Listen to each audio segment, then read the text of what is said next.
Good afternoon. My name is Jacqui Griffith, and I'm proud to be here today as a member of the Board of Directors of Children First.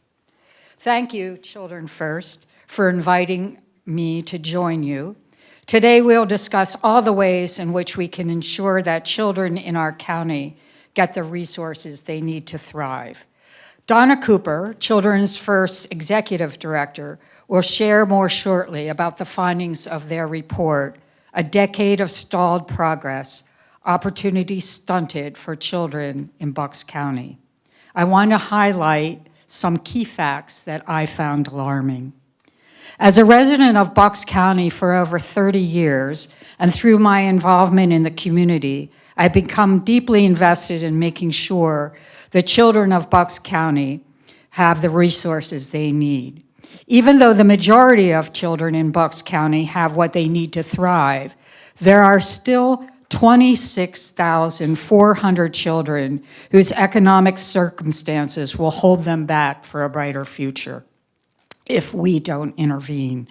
To give you a concept of scale, that's more than that would fit in the Wells Fargo Center, excuse me. According to the report, a family would have to make $86,268 to afford basics in Bucks County, including housing, transportation, food, and of course, childcare. It's not surprising that childcare has become more expensive in Bucks County. In fact, over the past 10 years, the cost of infant care has increased by 30%, exceeding the average increase in Pennsylvania. More affordable childcare isn't the only thing Bucks County needs more of. We need more resources for our schools, hospitals, and child-serving nonprofits, so those 26,400 children and their families can move beyond the economic challenges holding them back. Together with our elected officials, government policymakers, and community stakeholders, I know we can build a brighter future for the families in our county. And now I'd like to introduce Donna Cooper, Executive Director for Children's First, to share more about the findings of this report.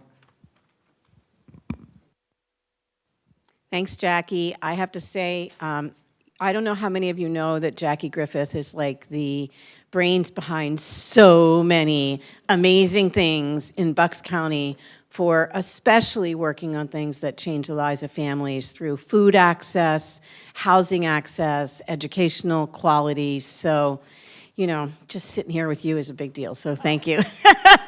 So thank you for being here today.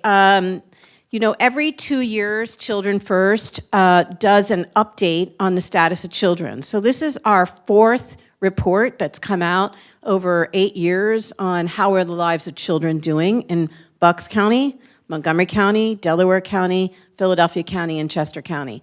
And so this year we did a 10-year look back, like what's going on with kids. And I'm gonna walk through some of that data with you. And what we want you to understand is that, yes, these 26,000 children really need our attention. And sometimes it's hard that the data is like, okay, I hear a lot of data, there's a lot of numbers coming at me. So today we're also going to hear from people in the field who are working with kids in the early childhood sector, in the K-12 sector, in the mental health sector. So like, you can take the stories home, so you can hear what it really means when we need to up our game. And we're also very fortunate to have the great state representative from the district that we're in right now to be with us today. So we're going to be talking with them. I want to start, however, by saying I want to thank the people from Bucks County with whom we met in October to really get feedback about what this data meant. And I want to specifically call out Brian. And Brian, how do you say your last name? Bavasso. Brian Bavasso, who taught us a lot about families who are in the informal foster care system, like they've never come into the system, but they're not with their parents anymore. And the amazing work that he does and the volunteers that he works with to meet the needs of these kids. I told Brian this morning, after that meeting, I went home and told my husband chapter and verse about everything he said. And we learned from him. We learned from the early childhood people who came, the school leaders that came, and from the folks in the healthcare sector. So this data that we're presenting today, this has been discussed among lots of folks in Bucks County to make sure we really understand what's going on. I want to also thank our terrific staff member, Dan O'Brien, who is a resident of Bucks County, who always makes sure that we are really clear about how we talk about things in terms of its importance in Bucks County. So we'll talk a little bit more about our staff, but I want to draw your attention to the data that we're going to walk through. So Jacqui talked about the fact that there's 26,000 kids in the county that really are living in families that can't make ends meet. And I know, Marissa, you've spent a lot of time talking about that at the United Way, and you have staff in this situation and county workers, and now we probably have many unemployed federal workers who are in this situation. 33% of the kids in the county are in families that are struggling, and it's not getting any better as housing costs go up and inflation eats into their budgets. $86,000 sounds like a lot of money for a family. Certainly for Jacqui and I in our age, like 86,000, my God, right? That's a lot. But when you think about it, it's two wage earners earning $23 an hour. 23 bucks an hour is 86,000 bucks if you have a husband and wife. So these are not high-paying jobs that people are holding, or even one wage earner having to earn 40 bucks an hour. This is not out of reach, but it is, for instance, if you work in the childcare sector, you're not likely to be in a two-person household able to meet your ends meet. And so our report points out that 40% of the people working in the childcare sector are also dependent on SNAP and other public and Medicaid for their health care. That's statewide. We don't have the Bucks County data on that. Jacqui pointed out, that's a lot of kids. If you've been to the Wells Fargo Center, and maybe you should get there soon before they do something else there, but nevertheless, to give you a sense of the scale, that's a lot of kids. It's not too many kids to tackle, though.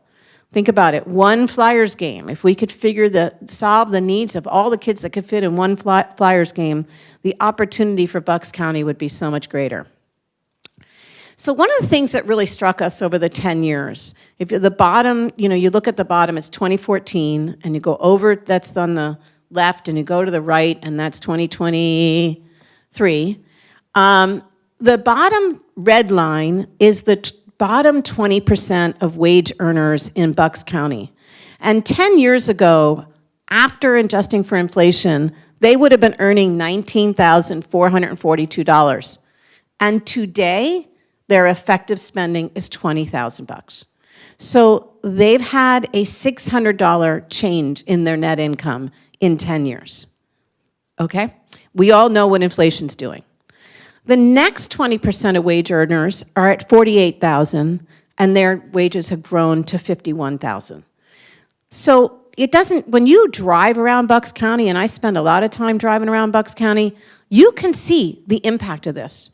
You can see people's homes. It's harder for them to maintain their homes, harder for them to maintain their small lawns, harder for them to maintain their vehicles.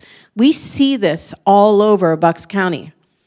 And, interesting, you can look at the gap between the top 20% and everybody else. Now, we know Bucks County has extraordinary communities like New Hope and other parts of the upper Bucks that are just, movie stars are moving in, right? Bradley Cooper, right? But I'm always looking for him because I have the same last name, right? So but the point being that gap is not something necessarily we're going to tackle. Like, I'm not interested in reducing their earnings, but we are very concerned that our tax policies and our safety net policies aren't bringing the folks at the bottom up so that they can make ends meet. So add to that, when I said families needed to earn $86,000 a year, two-family household, two kids, to make ends meet, that was before the cost of childcare. If you have to pay for childcare, you have to earn way more than $86,000 in your household. So we have childcare workers here who have kids who are coming to their programs, and they are fortunate enough to get a subsidy from the Commonwealth of Pennsylvania if they're working poor, or through the Pre-K Counts program that's run by the state or Head Start. But 5 out of 10 children in this county that are eligible for public support to be in childcare can't enroll because the state and federal resources just aren't there. So those families are either paying out of pocket and going broke, paying a neighbor to watch their kid, and the day the neighbor's sick, everything falls apart, they can't go to work, or they're not working. This is a recipe for disaster. Half of the kids in the county that should be in subsidized childcare, so their parents have a little bit more economic opportunity, we can't make that happen yet. And if you're paying out of pocket for childcare in Bucks County, it's taken 16% of your income. Marissa told this story about herself in terms of the impact of childcare and on her family income. You know, the federal standard, and this may change because everything's changing every day in Washington, but right now the federal standard for how much a family should be paying out of pocket if they need childcare is no more than 7%. So we are way above what is viable for families to be able to enter the workforce. And one of the things that this is causing is people to reject promotions. So I get a promotion at work, I lose my childcare subsidy, and I'm now spending 16% of my income on childcare. Nobody's stupid enough to do that, right? You have to stay within the subsidy system if you're lucky enough, which means your upward mobility is limited, and it takes you right back to that line chart, and you stay at the bottom. So one of the things we looked at in Bucks County is like, how do we move families out of poverty? And one of the things that we find is even some college, and the Representative Prokopriak and I were just talking about this, some college, you don't have to finish 4 years. In fact, you don't even have to finish 2 years. You could have 1 year at community college or a community VOTEC post-secondary training program. That will cut the likelihood that you're in poverty by 32%. 32%. So the pathways that help kids graduate high school, get some post-secondary training, we need to build them stronger so that we can reduce the number of families that are in that bottom red line. And the effort doesn't need to be that big, but there's got to be an effort. Because only 8% of the kids in Bucks County are able to enroll in high school-based career tech ed programs, which enable them to then do that post-secondary training to move right into work. There's just, the state representative was telling me that only 30% of the people in the county, in your district, have college degrees. But there's a lot of working families, right? It's a working class community. This number has to change. This isn't the level of interest among children. Students are dying to get into career tech ed. This is the fraying of our career tech ed system. Demand greater than need, resources not appropriately allocated, and opportunity stunted. So this is something we can tackle, and we can really change that trajectory of poverty. When kids are in these programs, they have to be able to read and do math, and sadly in Bucks County, one of the wealthiest counties in the state, nearly 4 out of 10 kids can't pass our reading assessments. And some people might say, oh, that's the fault of parents and kids. But I think we'll hear today about the stress in the school districts and the inability for them to deliver what kids really need. And 2 out of 5 kids can't do the math. And here's one of the things. You want to become a carpenter, you want to become an electrician, you can't do math, that's not happening. And so, again, these are solvable things, but we are still not only recovering from COVID, but we're recovering from a very long period in the Commonwealth where we failed to sufficiently give our schools the resources they need in spite of people in Bucks County paying high property taxes. The state just didn't do its part. School districts in Bucks County are owed $36 million by the Commonwealth of Pennsylvania. That's a debt owed, and it's owed every year. Now, it decreased a little bit because Governor Wolf and Governor Shapiro, have been making some payments towards that debt, but it's still $36 million. And at the same time the school districts are owed this money, under state law, they are forced to spend money on cyber charters. So they're spending $30 million. So let's just go back. They owed $36 million, and 30 million's leaving their pockets to pay cyber charters. And some of you might have seen that on Sunday, Attorney General Dave Sunday, who is a Republican, released an audit on just 5 of the 13 cyber charter schools in the state. So we have 13 of these schools. You need to know they are the 13th lowest performing schools in the state. They're considered a school district, 13 lowest performing.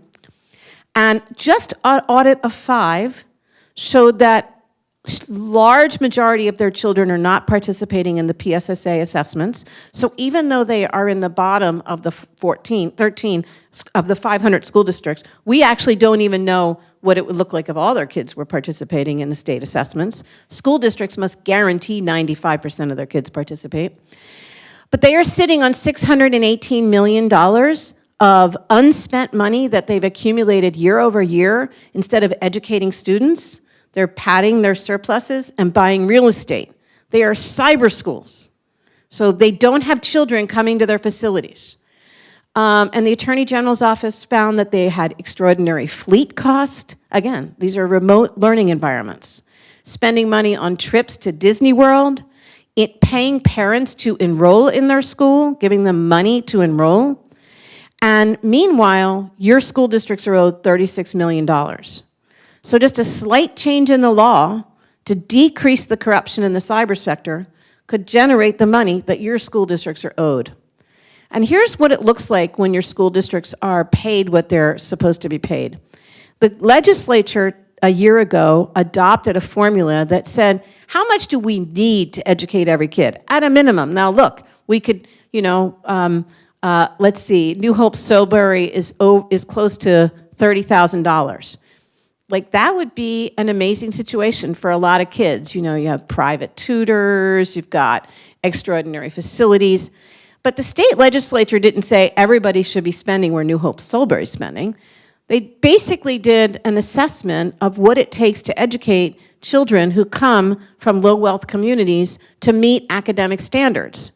And so in the case of Bristol Township, and we'll hear from the assistant superintendent, they need an additional $2,400 per student from the state to get close to what they need to educate kids. And so you see that Bristol Borough, Ben Salem, and Bristol Township are the school districts here that are currently spending, based on the state's formula, less than what is needed. And you can see that, for instance, in Quakertown, they're spending $20,000 a kid. And, you know, they're struggling. There's no question that Quakertown needs resources. But their struggle is not as intense as what the students bring to school with them in Bristol Township. And that's why we need to spend more. The other thing that's happening in Bucks County, and this is a really interesting thing, I want to stand up and show you. So this is the diversity of kids coming to the school district. And so, for instance, across your school districts, you have about 500 more kids that are walking in speaking Spanish. But the thing that's really interesting in Bucks County, and you know this, especially if you live in Lower Bucks, is the share of kids coming in that are speaking Polish dramatically rose. Over the last, you have 450 kids whose first language was Polish. Many of them coming from Eastern Europe to flee the turmoils in Eastern Europe. And you also have kids walking in who are speaking Ukrainian. And obviously, this is a big conversation in Washington right now. But you have families, not only is this diversity unique, no other county in the Southeast has this kind of expansion in Polish and Ukrainian families putting new demands on the school district. And every county has had an increase in Latinos. And so one of the things to think about in terms of this is that school districts right now are educating kids from the Ukraine, and their families are talking about the fact that this is the third year of war at home. So it's not just a language issue that we're dealing with in the schools, but there's a lot of worry for people who come from other countries about what's happening to their relatives from where they came. That carries right into the child care programs, carries right into the school programs and the healthcare programs. So what that means is school districts need great teachers, and what we see is there's a pretty big spread between starting salaries, and you can imagine that the school districts that have greater means have a greater starting salary. So right now we have a Hunger Games when it comes to teachers. We have a shortage of teachers in the state. It's very pronounced. We have a shortage of school counselors, school bus drivers, early childhood workers. Everybody serving children, there's a shortage. But the ability to win in that shortage is aligned to where the community has enough wealth to make an offer. And so the students who are coming into school districts like Bristol Township, Bristol Borough, Bend Salem, who have language issues and parental educational issues on themselves are often at the low end of the starting salary. So makes it really hard to get the people we need.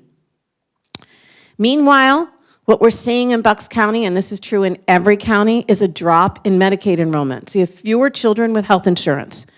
So fortunately, compared to 10 years ago, more kids are insured. But during the pandemic, lots of folks were added to Medicaid who didn't have insurance elsewhere. So 42,000 kids were on Medicaid during the pandemic, and now we're down to 39,000.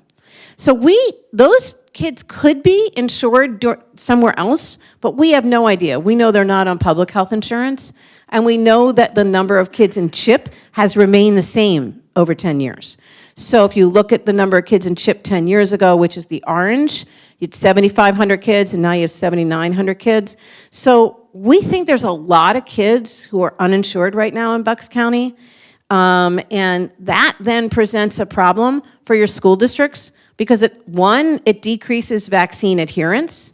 It isn't the only reason that we have decreased vaccine adherence, but the number of kids starting school without their vaccines, the share of kids starting school without their vaccines has doubled since 2016 in Bucks County. There are other counties where, in our southeastern region, where this is higher, where there's been a fourfold increase. We know why this is happening. We know that COVID created a lot of myths about vaccines. We know that the new Secretary of HHS is someone that's going to make it all the harder for school districts to convince parents that they should come in vaccinated. But what we also know is when kids aren't vaccinated, we lose our herd immunity, and so we're seeing measles spread. Right now it's spreading among unvaccinated kids, but the measles vaccine isn't 100%. It's predicated on herd immunity, and so we will see more kids, even vaccinated, getting it, as we've seen with whooping cough. Pennsylvania now leads the country in the number of cases with whooping cough. In Delaware County alone, in 1 year, they went from 4 kids to 152 kids with whooping cough, mostly unvaccinated kids, but even vaccinated kids getting it because the herd immunity is reducing. So obviously this means our healthcare systems, our schools, our child care centers have even more work to do to talk to parents about the safety that they need to protect their children and all children by proven medical practices. Children First has a 35-year history of fighting lead poisoning. And I think most of us think lead poisoning ended when we banned lead in gas and lead in paint. But it hasn't. 11,000 kids tested positive for being exposed to lead across the state last year. 82% of the kids in this county are not screened for lead. Often doctors do not do it because they assume everything's fine. But when your child's poisoned by lead, it's a life-changing experience because lead is a permanent impact on a child's brain, impulse control, and cognitive development.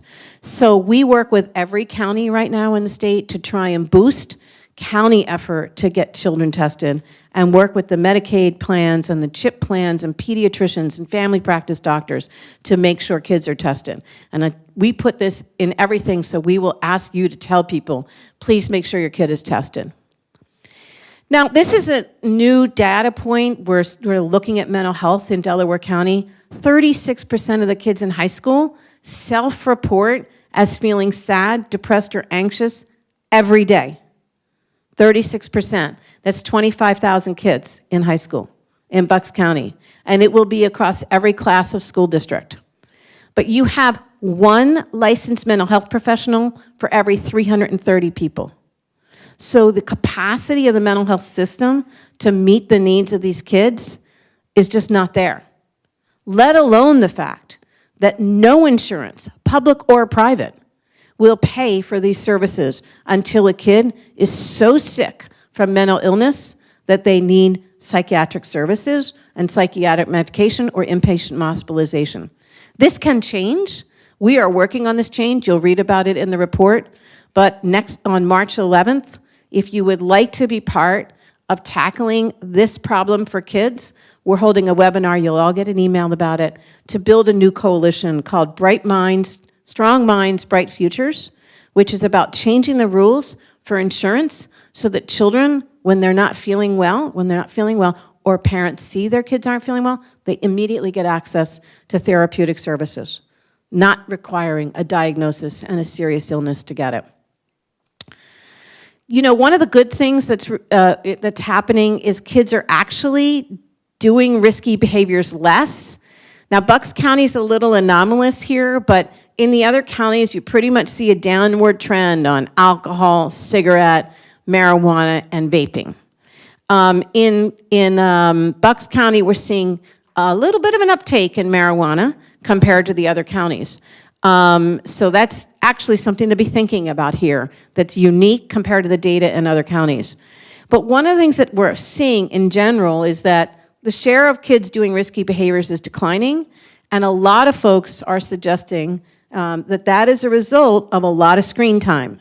The kids are spending a lot of time at home looking at their screen or sitting somewhere looking at their phone instead of social interaction.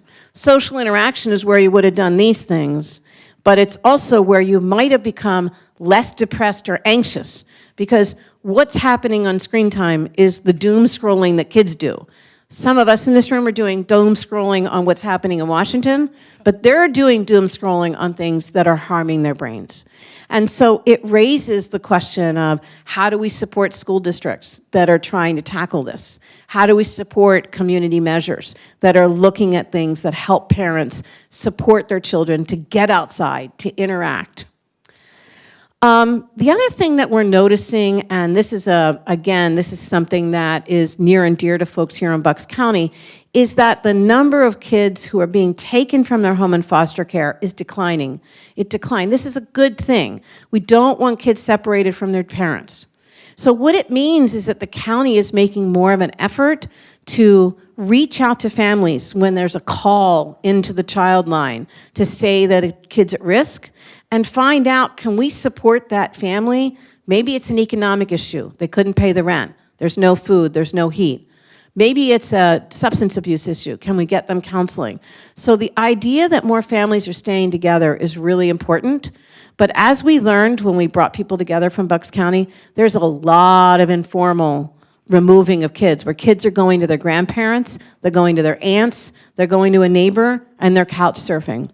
So while the county may be doing a better job, the sort of burgeoning informal decision by children or relatives to take kids in is something that we need to really think about and tackle and figure out a way. This is a new phenomena in America, or not new, it's new now. It used to happen early in the 1900s, right? And then we gave family supports and this happened less, but in many ways we're going back to the early 1900s.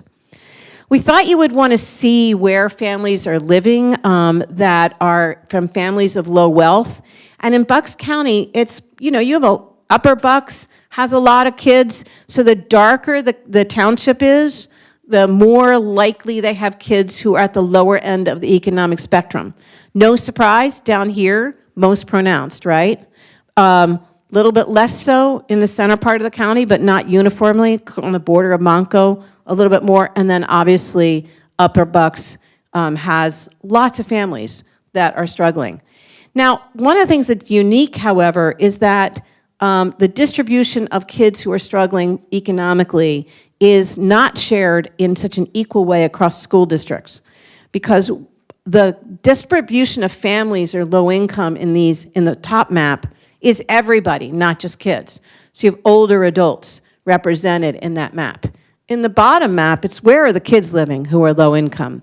And you can see they're primarily clustered in the lower end of Bucks County. And so they are the very school districts where the state has the greatest debt due of $36 million. So, you know, we were surprised that we did not see more positive gains in Bucks County over the last 10 years. You guys have an extraordinary House delegation, so Representative Prokopriak is here. But I would say that in general, your members of the House representing you in Harrisburg, you know, Joe Hogan, Tina Davis, et cetera, I can name everybody. They are fighting for you guys in Harrisburg. And we need to give them more support to do that. And your senators are doing, we're very happy somebody's here from Senator Sanacero's office. Your senators are fighting for you guys. Senator Ferry as well. But they have an upward battle in terms of getting other Senate colleagues from rural parts of Pennsylvania to recognize that even a place as wealthy as Bucks County faces a challenge. So we have to work together to help them send that message better. Your congressional delegation right now, represented by Brian Fitzpatrick, a leader on trying to make childcare more affordable, is helping in this regard. But we want to make sure you take a picture of this today because a lot of things are happening in Washington that are going to set us back.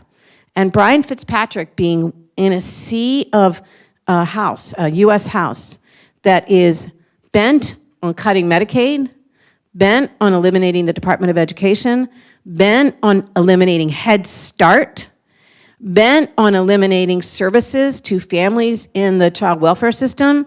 He's one person.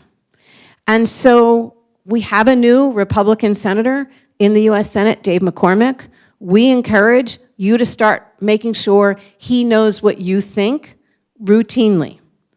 Because as strong as Brian can be in the House, he cannot deliver. It is the U.S. Senate that has to be the vehicle to push back on these policies. So this switchboard, you ask for McCormick, you ask for Fetherman, you let them know what you think. There's an app that makes that easier.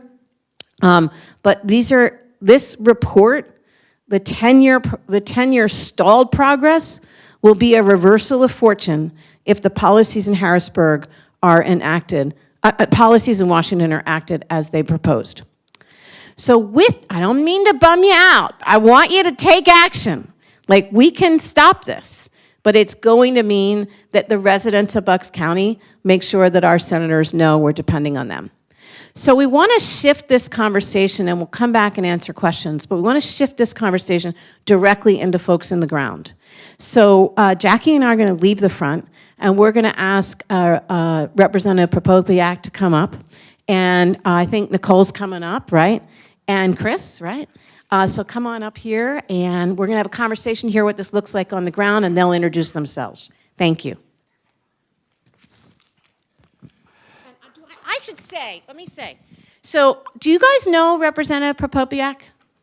So he was a school board member in this area. He is a newly elected member of the State House representing this district. And the first time I met him, I knew he would be a champion for us. He came to a dinner that Children First held in Harrisburg and immediately not only understood everything we were asking State House members to do, but added his own experience as being on a school board and the nuance and the details of what it takes for us to sort of win for kids in Pennsylvania. So thank you very much for being here.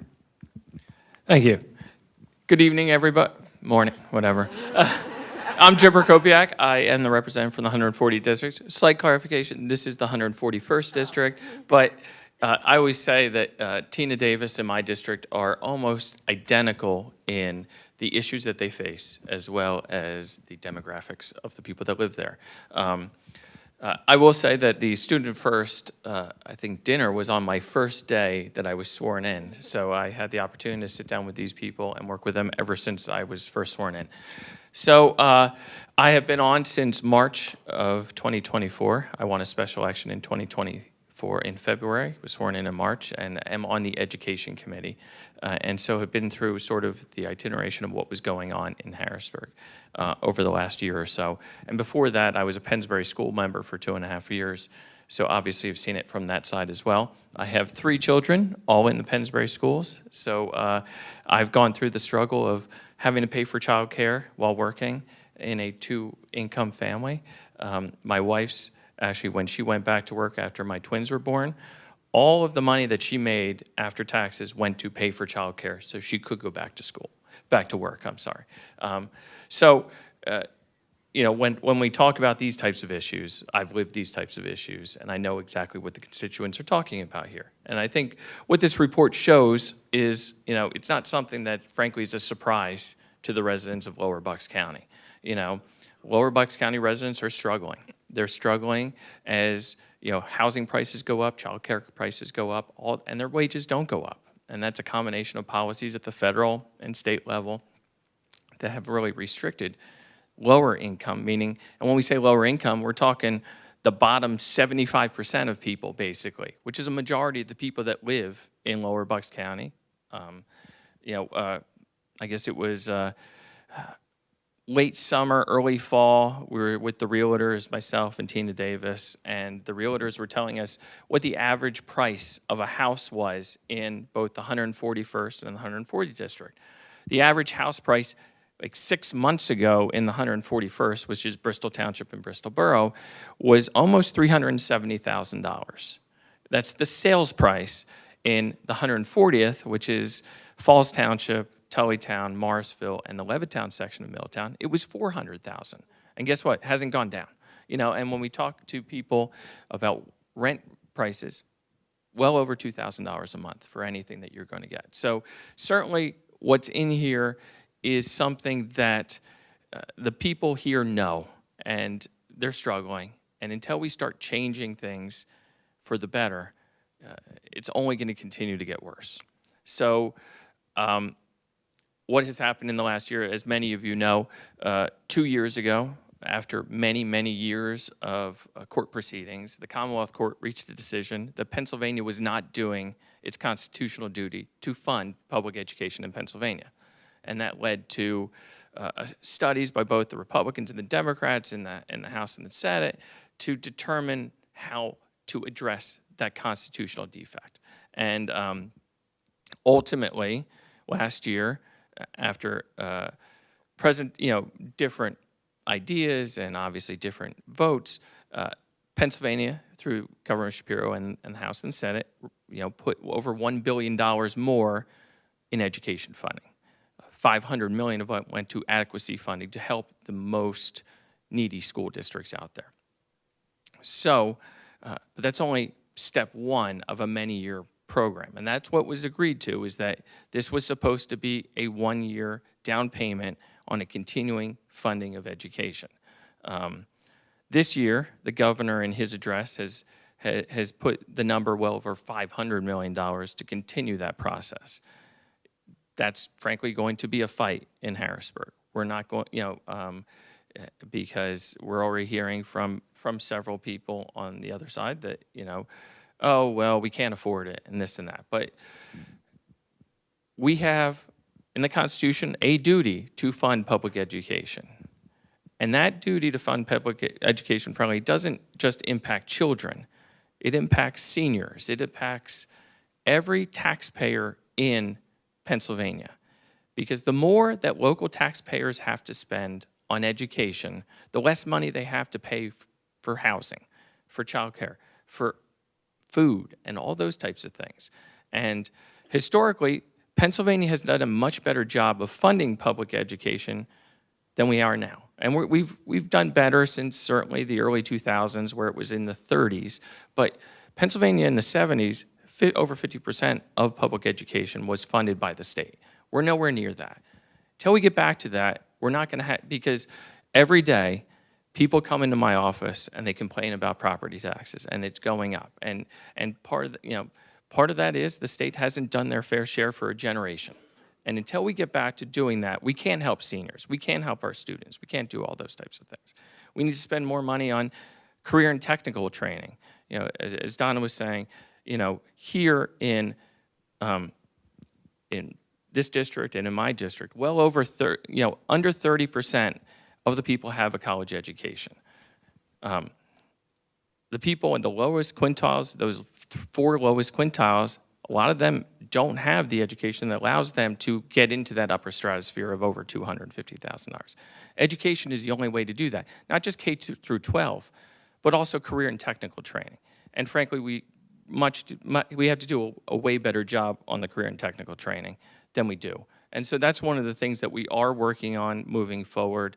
You know, certainly this year, the things that we're talking about is, you know, the governor has talked about certainly the increased funding for education. He's talked about increased money towards childcare and retention of teachers and that type of stuff. We certainly did last year the teacher stipends to address the teacher shortage, whereas previously when you did student teaching, you did it on your own dime. And that really resulted in a hardship for those people, and many people decided they couldn't afford to do that. Well, if we want to address the teacher shortage, we have to ensure that people can get the skills they need to get there. And part of those skills are the student teaching component. And so that was passed last year. And if I remember correctly, within hours, that system was shut down because all the money had basically been allocated for those people who applied. So it was a first come, first served situation. And it was done well before a day. We need to continue to do that because we need teachers in our schools that can educate our kids so they can go on and become the success that we all know they can be in whatever way they want to go. You know, certainly the governor has also talked about putting more money into pre-K and doing all those types of things. Again, things that are very important. He also talked about cyber charter reform. You know, as was mentioned, you know, the Auditor General just did a report. He is the 3rd Auditor General to make a report like this that basically says we really need to look at how much we are paying per pupil for these charter schools. You know, we saw up there, I think it said it went up, you know, 153%. In the Auditor General's report, their cash reserves, what they sit on, their money that they sit in the bank, for the 5 that they audited, went up 144% from 2020 to when they audited it. That's what they're sitting on. And believe me, they were spending money because the one bought 21 buildings. They're a cyber charter, so they don't have students in buildings, but they bought 21 buildings across the state and still had all that money sitting in their bank account. They were also paying, you know, fuel charges. They bought fleets of vehicles. One of them, in one of the places, they bought memberships to a private club in Harrisburg. So certainly that's something that the governor has talked about, and it's something that we're looking to do, because every district here in Lower Bucks County and every district in Bucks County will see a sizable, I mean, everyone would be in the 6 figures, if not 7 figures, return on that money if we reform that. And that means when we're putting that money back into student education, that means 1, better programs, 2, potentially no more huge tax increases, you know. So those are the things we're working on now. We're working on certainly what the governor says, increased career and technical training, as well as you know, also looking at school infrastructure. Well, we're in this beautiful building, and Bristol Township had the forethought to build these buildings about 10 years ago now. You know, many other school districts here have really tried to cut corners and not do the maintenance costs that are necessary on those schools. And we're seeing the brunt, and now maybe the worst time to actually build schools or renovate schools. They're having to do that work now because they can't wait any longer, which is resulting in tax increases as well. So those are the types of things we're working on at the state level. Honestly, the federal stuff that's going on really creates a lot of question marks for the budget, for education, for every scope of the state. You know, I was talking to, you know, and it's going to affect not just education, but every facet of government and person in this Commonwealth. I believe, you know, it's hard to get an answer, but like even like community block grant money, which is something that every community in this county and every community in the state uses. You know, Commissioner Bob Harvey had met with the federal representatives for that, for the agency that administers that, and was told that basically they expect that 70% of the group that handles community block grant money will be eliminated, which will result probably in a loss of money for every municipality in this county and in this state. So when we talk about, certainly federal and state, what happens this year is going to really, a lot of it's going to be depending on what happens in Washington. To be honest, like at the state level, we can't prevent the things that are going to happen in DC if they happen.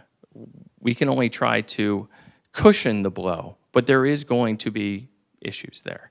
And hopefully our representatives in Washington will be able to protect us, but I expect that there probably will be real pain, and we'll do our best to prevent that, because we still have our duty here in Pennsylvania to prevent, to do what's best for the community and to help educate our kids, as is our constitutional duty. So that's enough for me talking for right now. So, but we do have some questions here, and I think some of the questions are talking about how the money, certainly what has happened in the recent past with, certainly the governor putting money into the, education. And this was started under Governor Wolf, but certainly Governor Shapiro has stepped up to the plate and put in, has really led the way on how much money is, we're trying to put into the public school system.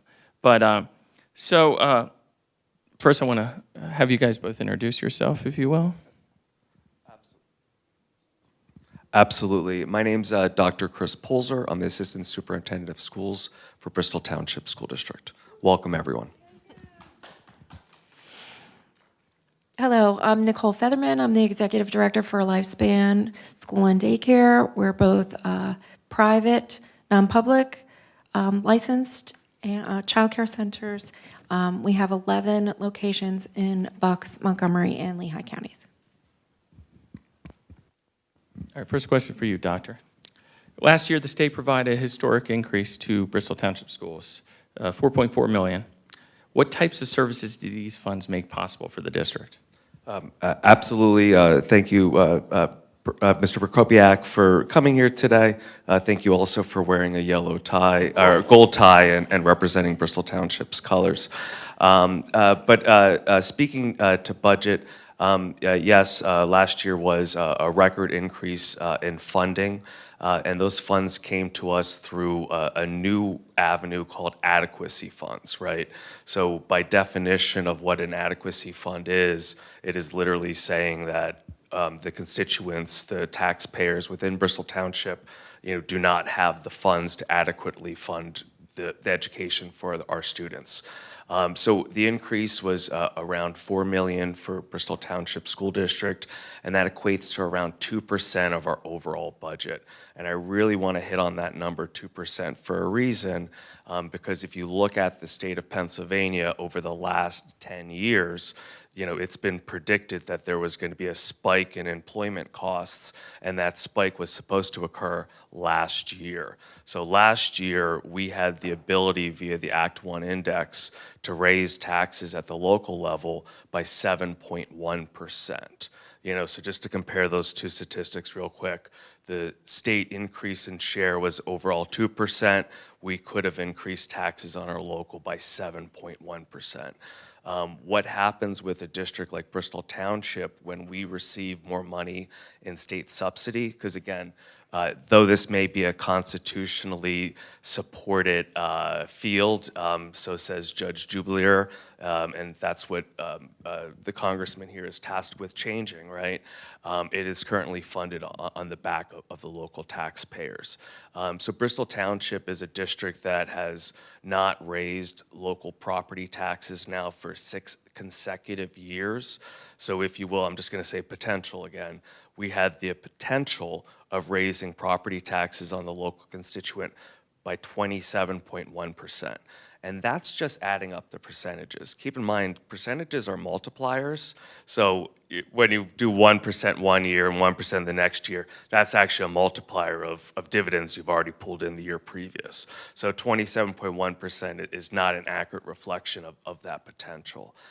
So for a district like Bristol Township, we're continuing to keep the lights on.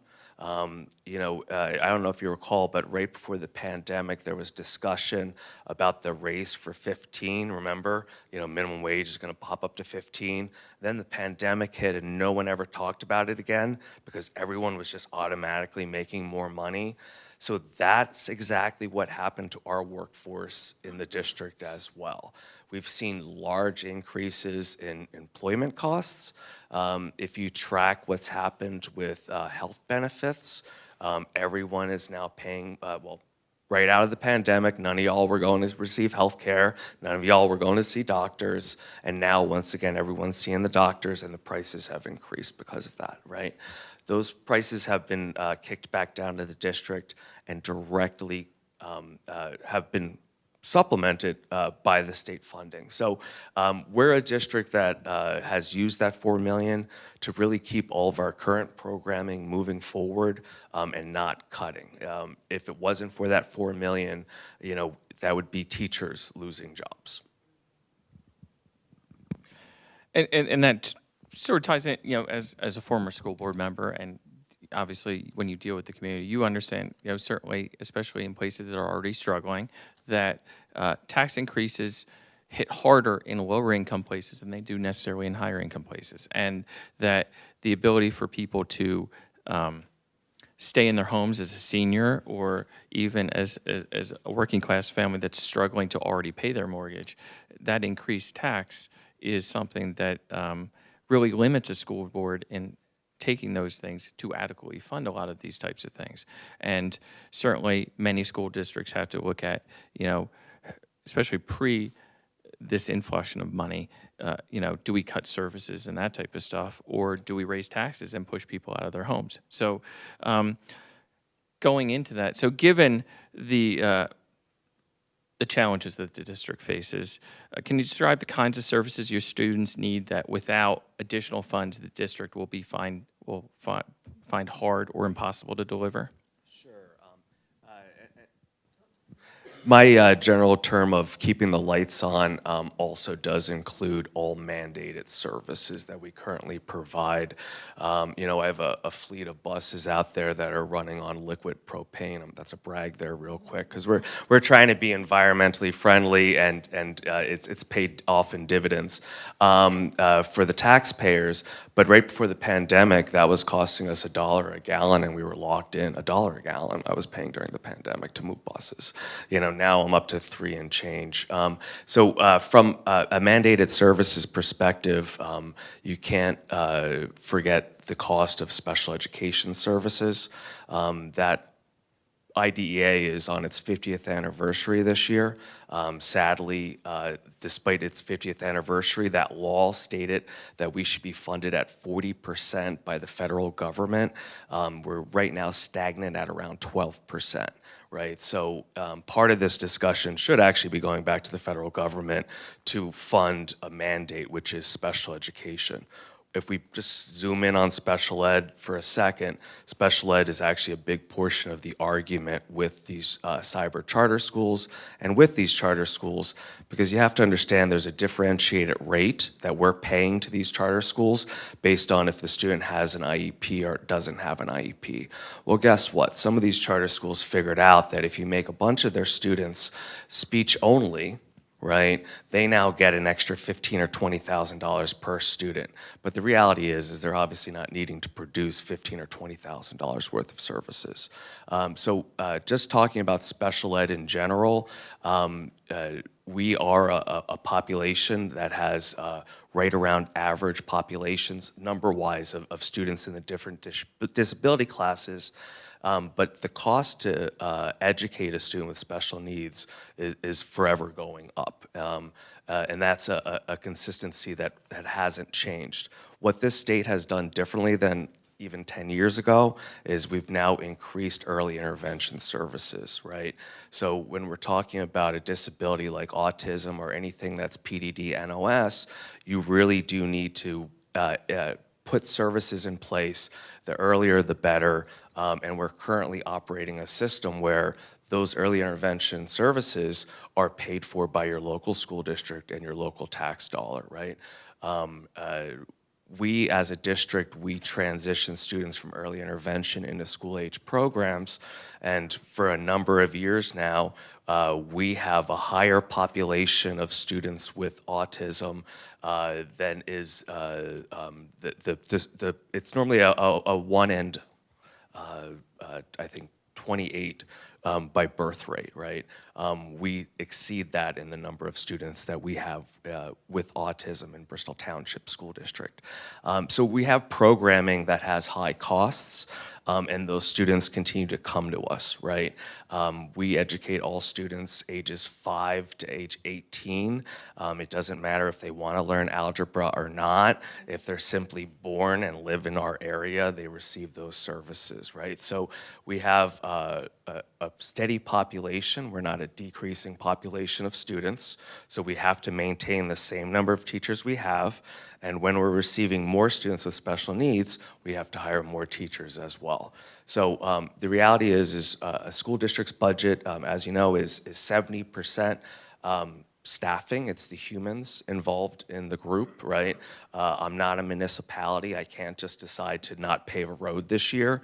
Like, my employees need to be paid. Like, that's just the reality. So as far as services, we continue to hire staff as we need staff. And quite simply, without this funding, that ability would go away. So let's put our crystal ball on and say, well, in your opinion, what are the consequences if the state doesn't continue to work towards eliminating the adequacy gap? Sure. Absolutely. Well, I think you're going to see constituents that aren't going to be happy with who they voted for, because they put that responsibility. Judge Dublier has put that responsibility on the legislators, PDE and Shapiro. So I hope that responsibility by constituents will be correctly placed on who's responsible. No offense, sir. Because if you will, I would make a comment, but I'm not. From a funding standpoint, it is an interesting system. When those calls come in to the House member's office, likely part of that conversation is who actually does your taxing, which would be your local school board. So as we currently sit, I know that school boards are under high pressure from their constituents to maintain a low tax base. I would also say that the first thought when this conversation comes up is the senior citizens within a community. So I do believe there needs to be a balance, but on the same note, when we talk about school funding, it is also interesting to immediately talk about a population of individuals when we started the conversation talking about children, right? like if the answer doesn't include children, like that is part of the conversation as well. Just one more comment regarding the increase in the stipend. We're a district that has also embedded some practices, some decreases in taxes based on your volunteerism, right? So if you're volunteering in our community as an EMS member or in the firehouse, or God forbid you die in the line of work, your spouse would then receive a discount on their taxes, for their lifetime in the district. So I do see our part in the community, and in that particular sense, we're using that to try to get more firefighters and more EMS members, because I'm not sure if you're all aware, but people aren't doing those jobs anymore and aren't volunteering anymore, right? So it's a big need, right? Go ahead. I was just so to follow up on that, so I guess from a district perspective, without the increased funding, you'll have to make tough choices in terms of your budget, either raising taxes further on people or cutting services. Is that right? Yeah, when you're 70% of budget is humans, right, and you tell me that I might not have money, I have to cut humans. Like, that's just the reality, right? I can't choose to not pave something And thank you for the compliment earlier about, what this district has done about maintenance of their properties. Yeah, we're at a sweet spot now where all of our buildings have maintenance plans and we're keeping up on maintenance. But just remember, like, that pendulum has swung over the years. Y'all through GM, right? Remember GM back in the day, Six Sigma used to say, don't fix it till it breaks, right? Well, that's done. Even GM is doing maintenance plans, right? Obviously we want to keep up with the maintenance and we want to be able to keep our staffing, but the cost factor, the larger cost is not the buildings. It is not. It's the humans. So it's a direct cut to humans that would occur. Well, and just so people from other parts of Bucks County, but one of the things that Bristol Township has in terms of Bristol Township here is a drama program that's been recognized internationally. There's actually a book written about it. Those types of programs, I imagine, could potentially become on the chopping block if there's not more money. Is that right? I would also say, we're also a district that doesn't have the same opportunities as the rich district down the street. So. To your question, what fat is there to trim if Doge showed up in a second? What fat is there to trim? You all did it already. It happened in '06 during the Great Recession. So we just spoke about how the school districts are based on your tax dollars, right? But remember what happened in '06. There wasn't tax, it was because of these fake numbers, right? Tax money wasn't coming into the school districts, and you cut teachers, right? So we're only bouncing back from the '06 recession, and we didn't build back the fat. The rich districts built back those extras.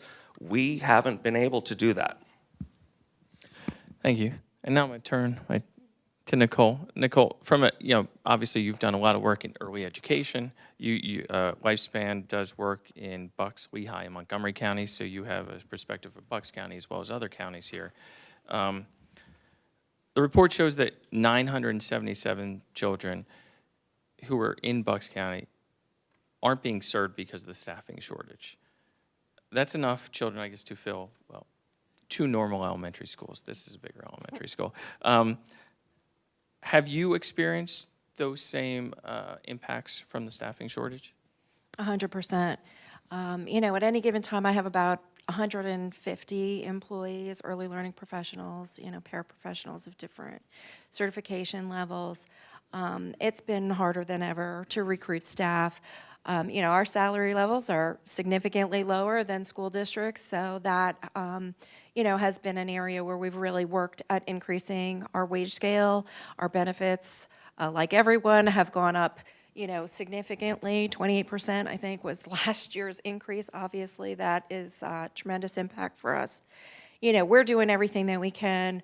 Ads, job fairs, talking to career and tech ed schools, looking at apprenticeship and mentorship programs, where, hiring for attitude, training for skill, bringing people in, trying to, put them through some certification programs like the CDA, or, getting them enrolled in college programs so that they can, further their education with us and hopefully stay.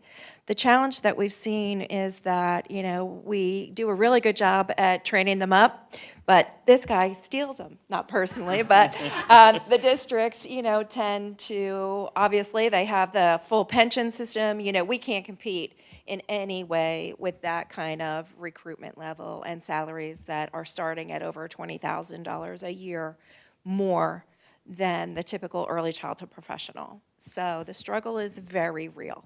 What is your turnover rate of employees, if you know? We're very lucky. We do have about a 15 to 20% turnover rate in our sector in early childhood. We are slightly better than the average in Pennsylvania. Not nationwide, though. It's a crisis. It's everywhere in the news, pretty consistently about the staffing crisis and what we're experiencing. There's just not enough people. Classrooms have closed, or we're seeing, we're capping classrooms at smaller ratios because we just don't have the staff.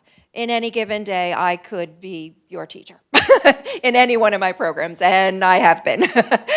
Very real and very true. I have no idea what my job is going to be when I go in because of the staffing crisis. And all my directors. You have very strict student-staff ratio numbers. Yes, we have very state mandated with compliance as far as ratio levels. So again, our budget is about 75%, similar to the district in human asset. So workforce development is critical to being able to keep, we're the workforce behind the workforce, right? If everybody needs to go to work, I need people to help manage that. So, yeah, the county report shows, and something that people out there obviously know is that costs have gone up significantly and wages have not risen accordingly. Can you tell a little about the conversations had with families about that impact and how it affects their childcare choices?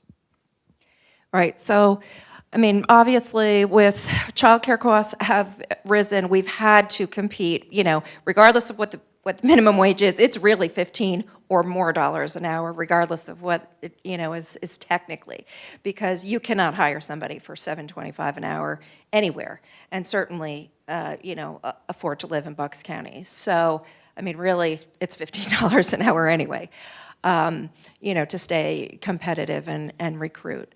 Families are struggling. We're giving more and more referrals to community services. United Way, who's one of our critical partners, has been outstanding in expanding the things that they provide. Fresh Connect, for fresh produce. All kinds of things. Food pantries is sort of what comes to mind most often referred, but there are more. We see more children on CHIP than private insurance than we have before. You saw that little spike in the data. We do see more on those public subsidies. We are seeing, as the data shows, those less children being immunized or, on the regular schedule. So that does present problems on the ground, more children getting sick, more parents missing work. It's sort of that domino effect. If you've ever had a child in childcare, they get sick a lot. That's what group care is, right? Especially when they're young. So it's just so critical. We're handing out leftover food, to families in need. One family comes to mind. Mom is having some substance abuse issues. Dad moved in with grandma and the aunt. He has 6 young children under 12 years old. Plus dad, and they're all living in a 2-bedroom trailer in Quakertown. Dad's sleeping with the 2 youngest kids, it is a struggle. And there's trauma there. We see trauma, expressing in very challenging behaviors with children that are experiencing these things. And he's away from his mom, so, it just breaks my heart. Well, and certainly, just you referenced CHIP, which is a very successful program here in Pennsylvania that basically allows pretty much any child in the state of Pennsylvania to be covered with insurance. However, though that program will be affected by federal cuts, and certainly that's something we have to be mindful of as we talk about these types of things, is that is a program that probably is one of the most successful and popular programs in the state of Pennsylvania that is, frankly, potentially on the chopping block because of federal funding and that type of stuff. So, but turning to certainly early education, which I think one of the highlighted in the report is, we've seen a great increase in full-day kindergarten in terms of in the last 10 years here in Bucks County. And as somebody who had a son who's now a senior in high school, who went part-day, and then 2 daughters who are now freshmen in high school who went full-day, I think that one thing I would say is that the difference in kindergarten now between when I went to kindergarten and when kindergarten now is light and day. It's not, you have to be prepared for kindergarten. And it's so important for childhood development and for, how, making sure that they have the building blocks to move forward. Can you talk a little about your program and how you've managed to prepare those kids for sort of kindergarten and for the future? Right. So we're very fortunate. We do get some state funding through the Pre-K Counts grant for our state. So we have 6 classrooms that support that. So that is a free pre-K program for those students. So they're able to participate at no cost to the parents. So that's one component. We do accept early learning subsidy from the Resource Center, Early Learning Resource Center, so, working parents and the working poor can, participate in our program. We do have a full-day kindergarten as well on site at our Quakertown location. So, I think critically, the first 5 years really set your course for your future. So you have to have a quality early learning program and environment that is nurturing and supportive, both not just for those cognitive skills that they're going to need as, kindergarten's like college now, in our comparative world, right? But all along the way, those relationships and social emotional skills so that they are ready and prepared to learn by the time that they get 5 years old and into kindergarten, that they know how to walk down the hall. And these seem like simple things, but sharing and taking turns, all that early learning, play, fostered and intentional play experiences that help them grow and learn are just critical. So, besides kind of, looking at the state programs that can help supplement and support our community in our locations, I'm writing grants year-round, looking for other opportunities to support programming.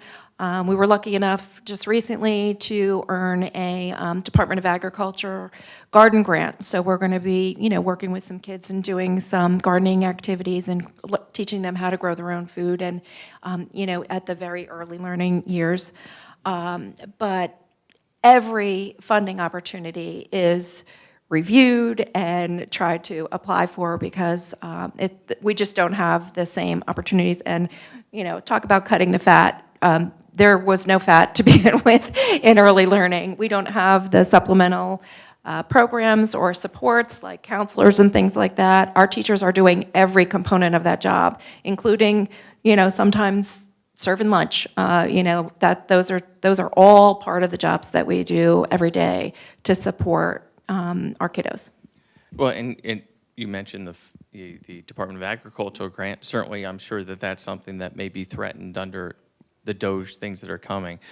Can you talk about sort of the without those state and federal funds, would you be able to continue on? What would you be able to do? How would that affect the quality of education you're giving as well as the families that you're providing it for?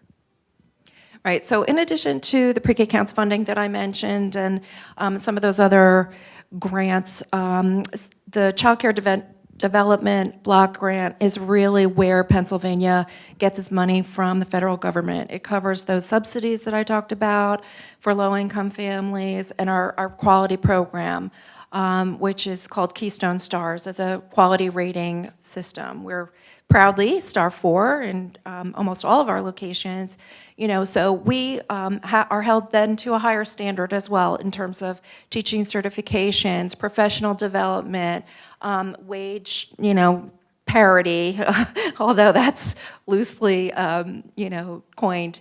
But all of the state funding and what we get through the federal is critical to every center's functioning, for-profit, nonprofit, everyone. I mean, we're looking at every cost all the time. Food, much like in your own household budget, has significantly risen as one of our costs. And insurance has been another, we're just building like liability insurance. They don't want to cover childcare programs anymore, for a variety of reasons. That has hit many centers.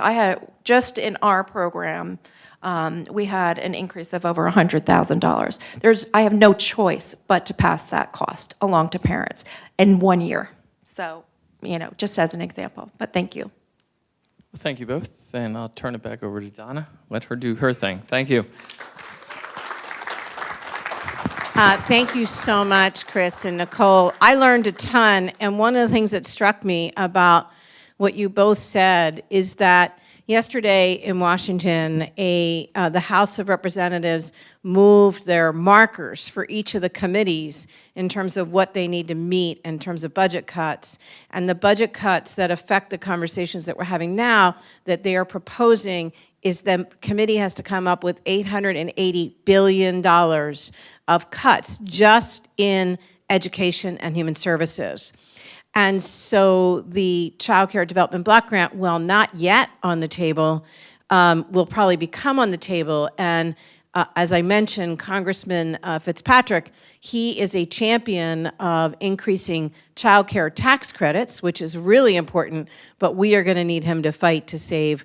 I mean, we should be spending more money on child care, not having a conversation about spending less, let alone the kinds of changes that are being discussed in the education space. I want to point out that I apologize to the representative because I never know the boundaries where I am. I don't even know the boundaries in my neighborhood, right? I live in a block where on one side of the street I have a different city council person and the other side they have a different one, right? So I apologize, we're in the great Representative Tina Davis's district, and she has a community fair this morning, so that's why she's not here. And I also want to thank the representative from Senator Fetherman's office for being here. Good to see you, Laura, so I appreciate that. I'm going to ask Kate Fox and Debbie Moritz to come up because one of the things that we want you to leave with is understanding what it looks like on the ground for meeting the mental health needs of children. I told you we're about to launch a pretty big campaign in this regard, and it's just so urgent to have this conversation in Bucks County. So Kate and Debbie, if you wouldn't mind coming up. Thank you. And there's a color coordination that's so impressive. We didn't plan this. Here you go. Thanks. Okay, so I'm Kate Fox. I work at Children First. I do our mental health policy work. It's good to be here with you all. I live in Delco, so I'm not a Bucks County resident, but we did host our sessions. I recognized some people from Bucks County when we were reviewing the data. I appreciate you being here today. I'm here with Debbie Moritz, who is the executive director of NAMI Bucks County. NAMI is National Alliance on Mental Illness. And she's coming today to us both with lived expertise and also professional expertise. So I'm going to ask you to introduce yourself briefly, tell us what got you into the NAMI work and a little bit about your story. Well, it's a long story, so I'll make a long story short, but when I was at the tender age of 18 years old, I got married, moved to Florida, and had my first child. From the time he was born, I knew something was off. Speeding up a couple years later, I had a second child, and due to abuse, severe alcoholism, and mental health issues, I fled where I was living, moved back to Pennsylvania. And when my kids started into school, the calls started immediately that there was something wrong. I was told at the time it was my fault. I was a bad parent, a lot of different things. But also that it was a result of trauma that we had gone through, and it made sense. We did go through a lot of trauma, and which I'm sure even to this day probably exasperated the problems that we were having. But like I said, from the beginning, there was a problem.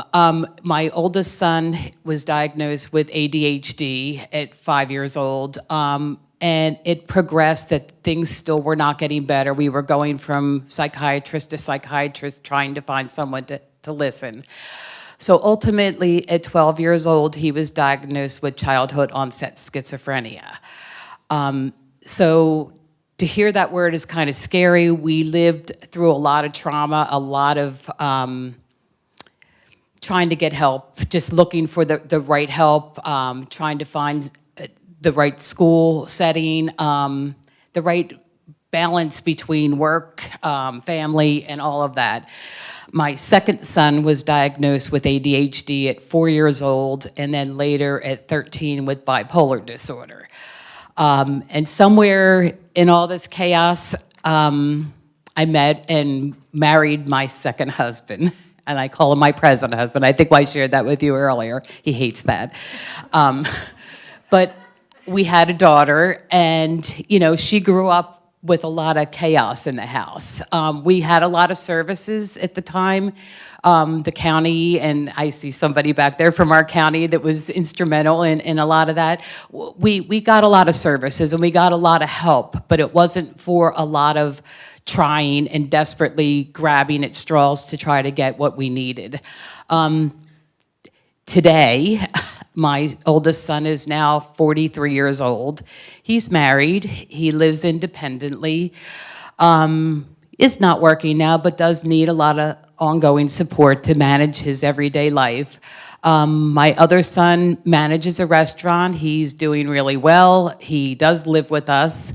And my daughter grew up okay, but lives with a lot of anxiety because of the things that she lived with through her life. But because of all of my experience, I ended up with a group called NAMI, which is the National Alliance on Mental Illness.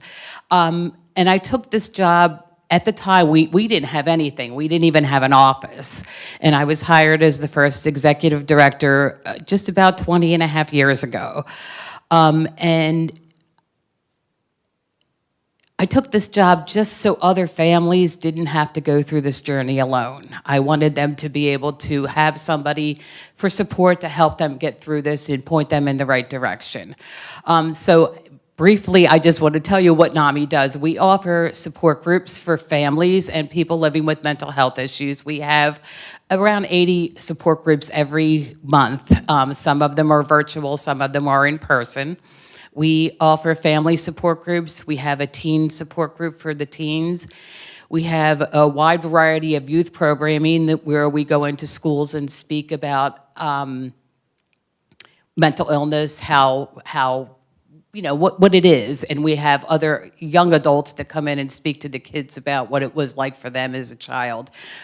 We recently developed a program called Small Talk that is for the younger kids, where it's age-appropriate education on mental health and their emotions. We do education classes for families and peers and youth, or actually for their parents. It's a program called NAMI Basics, and this is just to teach families and people what's going on, what they're living with, how is it diagnosed and treated. And then we do a lot of things throughout the year. We do a lot of advocacy and a lot of different things. Thank you, Debbie. What really stands out to me about your story, and so many stories that we hear from parents, is about the advocacy that parents have to do on behalf of their children. And it just takes, I just always think about parents that might not have the resources or the time or the education to be able to do that advocacy. I really commend you for getting your children the supports that they needed, and we also know from that not every parent is able to do that. And we saw in the report that about half of the kids in Bucks County who need mental health services are not going to receive them. And I wondered if you could speak about, from your personal experience and also your NAMI viewpoint, what are the barriers that parents and their families face in accessing mental health supports? I have to say they've gotten better since those many years ago, but a lot of them are still the same. And I have to say one of the biggest problems that I hear every day on the phone is that there are long waits. Somebody, gets a phone call from the school, and it seems like we're really busy in the fall after school starts, but we get a lot of calls. The school is saying that there's something wrong, that we need to see a doctor, see a psychiatrist, and people will call and tell me I can't get an appointment for 3 months. There's not enough doctors is part of the problem. This has been a problem ever since I've been around, and again, that's been over 20 years, so it's been a while. But really, the long waits for services is one of them.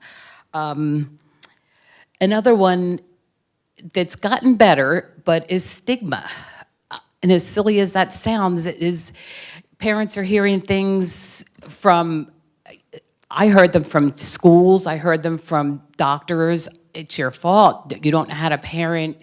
Maybe I'll take, we should take your child and teach you how to do this. And that was frustrating because in my mind, I couldn't imagine doing something like that on purpose. And then again, with that, I'd have to be pretty powerful to create that. And I'm really not that powerful. But stigma, people, you're taking the easy way out, giving your child medication. And as far as I'm concerned, I did a lot of research before I ever even thought about medication. And I think a lot of parents do. I mean, of course, there's some that don't. But I didn't know where to go. I had to find the education that I needed, and I did my research. I looked. But even my own family, how can you take the easy way out, giving your child a magic pill? My son is 38 years old, and I'm still waiting for that magic. It doesn't exist. Let's see, what else did I have? Misinformation, that's another one. And I don't want to get into politics, but we have some people in our new cabinet that are, saying that antidepressants or ADD medication or whatever are overdiagnosed, just given out to kids. That's misinformation. It's not that simple. It's a lot more complicated than that. So people are afraid. They don't want to do that. They don't want to think that they're taking the easy way out. And then the other thing is that a lot of parents aren't aware of the supports that are out there. And I see Beth back there. She does a grandparents and caregivers for families that are taking care of children instead of their parents. But there are a lot of supports out here. We have support groups, we have education, we have a warm line, we have a lot of things that are out there, and parents don't know where they are, don't know where to start. They just, it's a struggle. Thank you for that. I'll add too, I think all of the supports that do exist, and this ties into the Strong Minds, Bright Futures Coalition that Donna mentioned earlier, the supports that do exist for parents are usually volunteer-driven, family-driven, and we really are passionate about getting that to be government-funded and state-funded so that it's sustainable and lasting for resources for parents and families in our coalition. But our last question, and I want to end kind of on a positive note, I guess, is, you have all of this experience and expertise. What, in your view, is needed to kind of address all of the challenges that you just outlined? What can Bucks County do to help the mental health landscape for children? Well, that's a loaded question because a lot of it is finance driven. We need more money to get more services available and get the psychiatrists and the professionals here for kids. That's a really huge one. But another one that's really rather simple is to just talk about it. We should be able to go to a pediatrician, with your child, and they should be bringing up mental health issues. They should be asking these questions, and it should be talked about. It shouldn't be a secret, hidden that we don't want to talk about. It's a big secret. It shouldn't be that way. We should be able to freely talk. The kids coming up now are talking about it a lot more than they did before. We have a lot of kids that come to our group that talk about their anxiety and things that they're dealing with. And I think that's a really huge thing, is just talk about it. Thank you. I think that's all of our time for today. I'm going to turn it back over to Dan to close us out today. But Debbie, I just appreciate your advocacy, everything that you're doing for parents. Being here is talking about it, right, and is advocacy. So any questions about the mental health work, come see Debbie or I after. But here's Dan. Thank you. Good job. Good, here we go. You really hear me in here. We do have time for one or two questions if folks had anything. I know we're about at time. I just wanted to give people an opportunity just in case anybody had a question, and if not, we can always, stick around and answer them afterward. Anybody have a question they want to ask? Yep, Marlene? Thank you. I'm wondering if there is any data that we looked at that have to do with, I'm looking at youth that are being really targeted by some of the new language and policies coming out, targeting immigrant students and LGBT, especially trans and non-binary students. And I'm just wondering if anyone that spoke or from the data has been, and I know that's like, seems recent, but it's also not Right. recent. So just wondering if there's anything that we could be talking about more around those vulnerable populations. No, it's a great question. Luckily, we have people at Children First that are much smarter than me. And so Parker Thomas over here, I'm going to call out. I don't know, Parker, have you ever seen data? Parker, first of all, worked extremely hard for months on every single county report that we had. And so I want to give him credit for that. He makes us sound great. But have you ever seen data that's focused on that, Parker? That's all right. I'm looking at the vulnerable populations that are being especially targeted in our country. And I run the Rainbow Room, so I see queer youth 3 days a week who are really struggling. The mental health struggles. We had a big immigrant rights meeting in Doylestown last night that we hosted, and just hearing how scared kids are. So wondering if there's data that we're looking at in Bucks County about the vulnerabilities of immigrant students and LGBTQ youth, especially trans and non-binary youth, of all this data that we're looking at. Like, we're seeing it, many of us that work with these kids in schools and in our service organizations, and NAMI sees it as well. I'm just wondering. Thanks. I do want to say, that that data is not explicitly collected.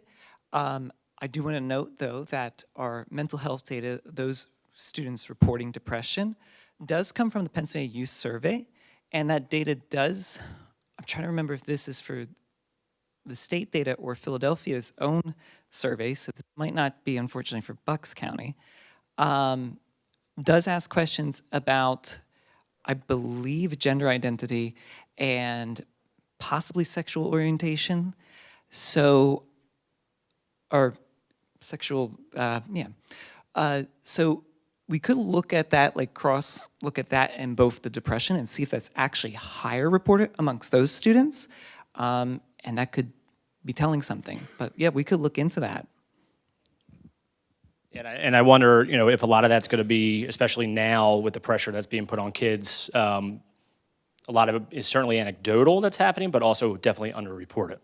I mean, I think that's one of the biggest challenges you're going to see in a couple of school districts in Bucks County especially. It will certainly be underreported. I won't say why, because we all know why. But I wonder if that would even be an accurate representation. Yeah. He knows more than me in Bristol Township.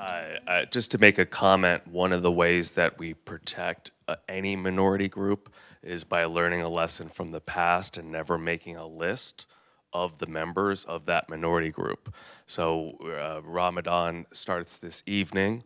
No public official should be making a list of students that are going to excuse themselves from lunch.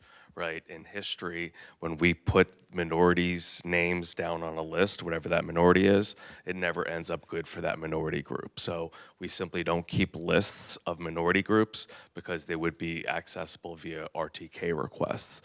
So like as an example, I cannot tell you if I have trans students or if I do not have trans students within my district, and I should not be able to tell you that. All right. So I want to be respectful of everybody's time. I want to thank you. I want to thank our speakers, our guests. I want to thank the representative for leading a great conversation and Kate leading a great conversation. This is only the beginning of the work. And so what happens next is we start bothering people like the representative and his coworkers. And we have good allies in Harrisburg, in DC, as Donna mentioned before. But we need to show them support so that they also can have some support in Harrisburg and DC to get these things done for kids. So thank you very much. There's more coffee and donuts. Please take it. Even if it's just the box, you want to take the box, just carry on out. Go right ahead, because we don't want them. We've had a lot of donuts this month, but thank you very much.